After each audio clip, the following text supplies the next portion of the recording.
Doctor Sachin Raj అత్యాధునిక world class physiotherapy treatment తో అన్ని రకాల నొప్పులకు శాశ్వత పరిష్కారం. నమస్కారం, సుమన్ టీవీకి స్వాగతం.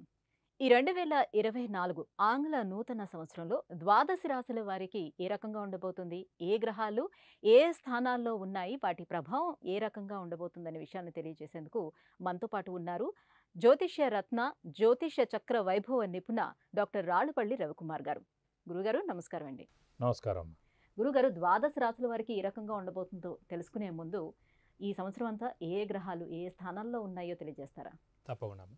శరదిందు సమాకారే పరబ్రహ్మ స్వరూపిణి వాసరాపీఠ నిలయే సరస్వతి నమోస్తుతే. సుమన్ టీవీ ప్రేక్షకులకు ఆంగ్ల నూతన సంవత్సర శుభాకాంక్షలు. మామూలుగా ఇప్పుడు ద్వాదశ రాశుల్లో నవగ్రహాలు ఎక్కడ ఉంటాయనేది మనం మాస ఫలితాల్లో ఇదివరకు చెప్పుకున్నాం. కానీ ఇప్పుడు ఏంటంటే సంవత్సర ఫలితాలు కాబట్టి, అంటే 2024 మొత్తం సంవత్సర ఫలితాలు కాబట్టి 4 మెయిన్ గ్రహాలండి. సో ముఖ్యంగా ప్రేక్షకులు మీరు కూడా గుర్తుపెట్టుకోండి, చంద్రుడు ప్రతిరోజు ఒక నక్షత్రం మారుతూ ఉంటాడు. అలాగే బుధుడు 20 రోజులకు ఒకసారి రాశి మారుతూ ఉంటాడు. శుక్రుడు కూడా 20 నుంచి 30 రోజులలో రాశి మారుతాడు. అలాగే రవి ప్రతి నెల ఒక రాశి నుంచి ఇంకో రాశిలోకి మారుతారు. అలాగే కుజుడు 45 రోజులకు ఒక రాశి నుంచి ఇంకో రాశి మారుతాడు. కాబట్టి ఇవన్నీ అంత ఇంపాక్ట్ ఉండవండి ఈ మిగతావి. కానీ ముఖ్యంగా మెయిన్ మటుకు గురు సంవత్సరానికి ఒక రాశి నుంచి ఇంకో రాశికి మారుతారు. అలాగే శని 2.5 సంవత్సరాలకు ఒక రాశి నుంచి ఇంకో రాశిలోకి మారుతారు. అలాగే రాహుకేతు ఇద్దరు కూడా ఏనార్థం ఒక రాశి నుంచి ఇంకో రాశిలోకి మారడానికి సమయం పడుతుంది.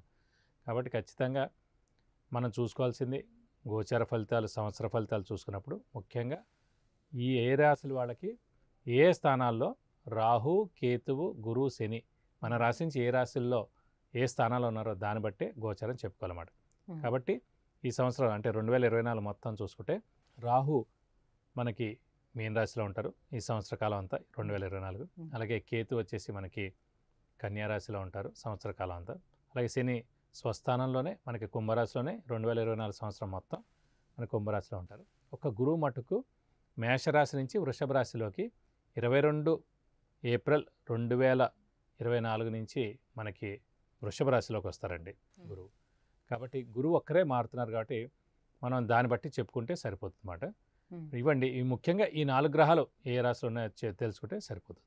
గురుగారు, 2024 సంవత్సరం మిథున రాశి వారికి గ్రహ స్థితిగతులు ఎలా ఉన్నాయి, ఎవరు ఎటువంటి ఫలితాలను ఇస్తున్నారు? తప్పకుండా. మిథున రాశి అనగానే మనకి మృగశిర 3-4 పాదాలు, ఆరుద్ర 1-2-3-4 పాదాలు, పునరస్సు 1-2-3 పాదాలు. ఈ రాశి వారికి అంటే మొన్నటిదాకా గురుబలం బాగానే ఉందండి. అంటే ఇప్పుడు కూడా గురుబలం మనకి ఏప్రిల్ 22వ తారీఖు దాకా ఈ సంవత్సరం ఉంది. కాబట్టి ఎలాంటిదైనా సరే అంటే ముఖ్యంగా వివాహ విషయం కానివ్వండి, సంతాన విషయం కానివ్వండి, కొంచెం మీరు తొందరపడండి. ఎందుకంటే ఏప్రిల్ 22వ తారీఖు తర్వాత నుంచి మనకి గురుబలం తగ్గిపోతుంది. అంటే మనకి వ్యయ స్థానంలోకి గురువు వచ్చేస్తాడు. అప్పుడు వ్యయ స్థానం అంటే ఖర్చు, మనకి పనులు జరగకపోవడం, ఆలస్యంగా జరగడం, ఈ నెల జరగాల్సింది 3 నెలల తర్వాత జరగడం, ఇలా అన్నీ జరుగుతాయి అన్నమాట. కానీ ప్రస్తుతం మనకి ఏప్రిల్ 22వ తారీఖు దాకా మనకి లాభస్థానంలో ఉన్నాడు కాబట్టి మీరు గట్టి ప్రయత్నం చేస్తే సంతానం లేని వారి సంతానం, అలాగే వివాహం కాని వారికి వివాహం, కొత్త వ్యాపారం అయినా స్టార్ట్ చేయడం, అలాగే బిజినెస్ ఎక్స్పాన్షన్కి వెళ్ళడం, ఇలాంటివి ఏవైనా సరే మెయిన్ మీరు మేజర్గా లైఫ్లో మేజర్ ఈవెంట్స్ ఏమైనా చేయాలనుకున్నప్పుడు మటుకు లేట్ చేయకుండా ఏప్రిల్ 22వ తారీఖు లోపల మీరు కష్టపడి పని చేస్తే ఖచ్చితంగా మీకు అన్ని పనులు, నేను చెప్పిన అన్ని పనులు జరిగిపోతాయి. అలాగే విద్యార్థులకు కూడా ఏప్రిల్ దాకా మనకి గురుబలం ఉంది కాబట్టి ఏప్రిల్లో మెయిన్ ఎగ్జామ్స్ రాసేస్తాం కాబట్టి వారికి సువర్ణ అవకాశం అని చెప్పుకోవచ్చు. విద్యార్థులకు పట్టిందల్లా బంగారం చెప్పుకోవచ్చు. మళ్ళీ మెయిన్ ఎగ్జామ్స్ అంటే మనకి ఫర్ ఎగ్జాంపుల్ MBA రాయడం, ఇలా నీట్ రాయడం, ఇవన్నీ ఉన్నప్పుడు కొంచెం గురుబలం తక్కువగా ఉంటుంది. అప్పుడు వ్యయ స్థానంలో గురువు ఉంటాడు కాబట్టి కొంచెం మిశ్రమంగా ఉంటుంది గురుబలం. కాబట్టి ఏదైనా సరే మీరు గట్టిగా మెయిన్ మానవ ప్రయత్నం అనేది, హార్డ్ వర్క్ అనేది మనకి ఏప్రిల్ దాకా చాలా బాగుంది కాబట్టి మిథున రాశి వారికి గట్టి ప్రయత్నం చేయండి. చదువుకునేదో గట్టిగా ఏప్రిల్ లోపలనే గట్టిగా చదువుకోండి. అది ఎక్కడికి మిస్ అయిపోదు, పారిపోదు, బ్రెయిన్లోనే ఉంటుంది. అంతేగాని ఇంకా జూన్లో ఉంటుంది కదా ఎగ్జామ్, ఎంసెట్ అప్పుడు ఉంటుంది కదా, మెల్లిగా మేలో చదవ చాలా పెట్టుకోకండి. ఏప్రిల్ దాకా మనకి దైవబలం 100% ఉన్నప్పుడు దైవం మనలోనే ఉన్నాడన్నమాట. జస్ట్ మీరు ఒక 50% కష్టపడితే చాలు, అంటే మీకు పని జరుగుతుంది. కాబట్టి గురుబలం అనేది ఉంది కాబట్టి ముఖ్యంగా మనం బాగా కష్టపడితే ఏప్రిల్ లోపలనే మనకి మిరాకిల్స్ జరగచ్చు, ఎక్కువ లేట్ ఉండదు. అలాగే ముఖ్యంగా ఈ శని కూడా భాగ్యస్థానంలో ఉన్నాడు. శని ఈ సంవత్సరం అంతా అక్కడే ఉంటాడు కాబట్టి ఆరోగ్యం, ఆయుష్కి ఏం ప్రాబ్లం లేదు. మిథున రాశికి అధిపతి బుధుడు, శని బుధుడు మిత్రులు అండి. అంటే మిత్రులు కాబట్టి ఆ రాశి వారికి చాలా యోగదాయకంగా ఉంటుంది. సాధారణంగా 3, 6, 11 స్థానాల్లో ఉంటేనే శని లాభాన్ని ఇస్తారంటారు. కానీ భాగ్యమైన అది మిత్రస్థానం కాబట్టి 70% హెల్ప్ చేస్తాడు, 100 చేయకపోవచ్చు. కాబట్టి 70% హెల్ప్ అంటే శని చాలా ఎక్కువ అండి. 2025 ఏప్రిల్ దాకా ఉంటాడు కాబట్టి ఇంకా చాలా బలంగానే ఉంటాడు. ఇది కాకుండా ముఖ్యంగా ఆరోగ్య ఆయుష్ కారకుడు కూడా శనేయుడు కాబట్టి మిథున రాశి వారికి ఆరోగ్యం చాలా బాగుంటుంది, ఆయుష్ బాగుంటుంది. అందులో ఇంట్లో పెద్దవాళ్ళు చిన్నపిల్లలు వాళ్ళకు కూడా ఆరోగ్య ఆయుష్ బాగుంటుంది. గృహిణులు ఎవరైతే ఉన్నారో వాళ్ళందరూ కూడా మానసిక ఒత్తిడి తగ్గుతుంది. అలాగే షూరిటీస్ పెట్టవచ్చును, మధ్యవర్తిత్వం వహించవచ్చును, స్పెక్యులేషన్స్ కలిసి వస్తాయి. అలాగే చెప్పుకుంటూ పోతే కనుక మిథున రాశి వారికి చాలా బాగుందని ఏం ప్రాబ్లం లేదు. మరి ఆర్థికంగా వారికి ఏ రకంగా ఉండదు? ఆర్థికంగా అంటే కనుక కొంచెం ఏప్రిల్ దాకా మటుకు చాలా బాగుందండి. ఏప్రిల్ తర్వాత నుంచి కొంచెం తగ్గుముఖం పడుతుంది, అంటే గురుబలం తక్కువగా ఉంటుంది కాబట్టి ఆ తర్వాత నుంచి కొన్ని ఖర్చులు ఎక్కువగా ఉంటాయి. ఇంట్లో శుభకార్యాలు జరగచ్చు, అలా ఇంట్లో పెట్టుబడులు పెట్టచ్చు, అలా కొత్త వస్తువులు కొనవచ్చు. ఇవన్నిటి కూడా ఖర్చులు ఎక్కువైపోయి కొంచెం ఆర్థికంగా వెనకబడినట్టుగా ఉంటుంది, కానీ ఆర్థికంగా పర్వాలేదని అనిపిస్తుంది ఈ సంవత్సరం అంతా. మరి ఉద్యోగస్తులకి ఎలా ఉంది గురుగారు? ఉద్యోగస్తులు మటుకు పట్టిందల్లా బంగారం. ఎందుకంటే భాగ్యస్థానంలో ఎప్పుడైతే మనకి శని చాలా బాగున్నాడో, శని ఉద్యోగకారకుడు, ప్రొఫెషన్ కారకుడు కాబట్టి ఖచ్చితంగా ఉద్యోగస్తులకు పట్టిందల్లా బంగారం చెప్పుకోవచ్చు. మరి ఏదైనా సరే గట్టి ప్రయత్నం చేయాలి. ఏదైనా సరే మానవ ప్రయత్నం బాగా చేస్తే కనుక సక్సెస్ కానిదంటూ ఏముండదండి. ఉదాహరణకి నాదే చెప్తాను. నేనే ఒక జ్యోతిష్కుడి దగ్గరికి వెళ్ళినప్పుడు అడిగాను అన్నమాట, జ్యోతిష్యం వస్తుందా రాదా అండి నా జాతకం ప్రకారం అడిగాను. వారు రారని చెప్పారు. నా ఏజ్ అప్పుడు 20, నా ఏజ్ 20 అండి. నాకు చాలా ఇంట్రెస్ట్ ఉండేది నేర్చుకోవాలని. నేను జ్యోతిష్యంలో రాణిస్తానా లేదా, నాకు అసలు జ్యోతిష్యం వస్తుందా అనేది అడిగితే ఆయన చాలా ఫేమస్, ఆయన ఆ రోజు రాదన్నారు. కానీ ఈరోజు ఈ స్థాయిలో ఉండడానికి గల కారణం ఆయన రాదని అన్నారు కాబట్టి ఆ ఒక్క మాటకి నేను బాగా కష్టపడి నేర్చుకున్నాను. 27 ఏళ్ల అనుభవం ఈరోజు సంపాదించాను. సో సర్టిఫికేట్, డిప్లొమా, ఎంఏ 3 చేశాను తెలుగు యూనివర్సిటీ నుంచి.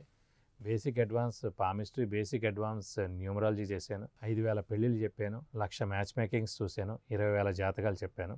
కాబట్టి ఇవన్నీ కూడా రాదు అనే ఒకే వర్డ్ తోటి, అంటే మీరు కష్టపడాలి, హార్డ్ వర్క్ చేయాలనేది ఒక్క వర్డ్ ఉంటే ఖచ్చితంగా అసలు సాధించలేనిది ఏం లేదండి. కొంచెం లేట్ అవ్వచ్చు, కొంచెం వయసుతోటి ముడిపడి ఉండొచ్చు, అంతే తప్ప రాందంటూ ఉండదు. ఓన్లీ మీరు కష్టపడితే చాలు. అలాగే ప్రేక్షకుల మహాశయులకు ఒకటే చెప్తానండి, మీరు కష్టపడితే రాందంటూ ఏముండదు, కొంచెం సమయం లేట్ అవ్వచ్చు అంతే. భాగ్యస్థానంలో శని ఉన్నాడు కాబట్టి ఉద్యోగస్తులు కానీ వ్యాపారస్తులు కానీ అందరికీ బాగుంటుందని చెప్పారు. మరి గురుబలం వీళ్ళకి ఏ రకంగా ఉంది? గురుబలం మటు కొంచెం మిశ్రమంగా ఉందండి. మిథున రాశి వారికి ఏంటంటే వ్యయస్థానంలోకి వచ్చేస్తాడు. అందుకే నన్ను ఏప్రిల్ తర్వాత నుంచి వ్యయస్థానంలోకి వచ్చేస్తాడు. అప్పుడు కొంచెం గురుబలం తగ్గుతుంది. అందుకే మనం మెయిన్ పనులు అంటే ఉద్యోగం ట్రై చేసుకున్నా, ఫారెన్ ట్రై చేసుకున్నా, వివాహానికి గురించి కానీ, సంతానం గురించి కానీ, వ్యాపారం కొత్తగా పెట్టడం కానీ, స్పెక్యులేషన్, ఇవన్నీ కూడా ఏప్రిల్ లోపల మనం చేసేసుకోవాలి. నేను ప్రతి ఏడాది జరిగేవి కావు, అవన్నీ ఏడాదికి ఒకసారి జరుగుతాయి. కాబట్టి ఏప్రిల్ నెలాఖరు లోపల ఇవన్నీ మీరు స్పీడప్ చేసుకున్నారనుకోండి, ఈ లోపల ఇవన్నీ మీకు జరిగిపోయాయి అనుకోండి, తర్వాత ఏడాది అవ్వకపోయినా పర్వాలేదు. అందుకు చెప్పండి, ఏప్రిల్ దాకా మనకు గురుబలం ఉంది కాబట్టి మనం 50% కష్టపడితే మిగతా 50 వెంటనే దైవబలం ఉంటుంది. ఏప్రిల్ తర్వాత అనుకోండి మనం 80% కష్టపడాలి. అందుగురించి అంటే మనకి దైవబలం అనేది కొద్దిగా తక్కువ ఉంది కాబట్టి ఏప్రిల్ నెలాఖరు లోపల ఎలాంటి శుభకార్యాలు కానివ్వండి, మెయిన్ మంచి పనులు కానివ్వండి, ఇవన్నీ కూడా కష్టపడి మీరు ముందుగానే చేసుకుంటే మంచిది. ఇంకా ఎటువంటి పరిహారాన్ని పాటించాలి రాశివారు? మిథున రాశి వారు కూడా ఇంకా సేమ్ అండి. ఏప్రిల్ తర్వాత మళ్ళీ గురువే కొంచెం మనకి వీక్గా ఉంటారు కాబట్టి మీరు కూడా సేమ్ అండి. ప్రతి గురువారం ఉపవాసం ఉండడం, దత్తాత్రేయ స్వామిని ఎక్కువగా ఆరాధించడం, ప్రతిరోజు దత్తాత్రేయ స్వామి అష్టోత్తరం చదువుకుంటే చాలా మంచిది.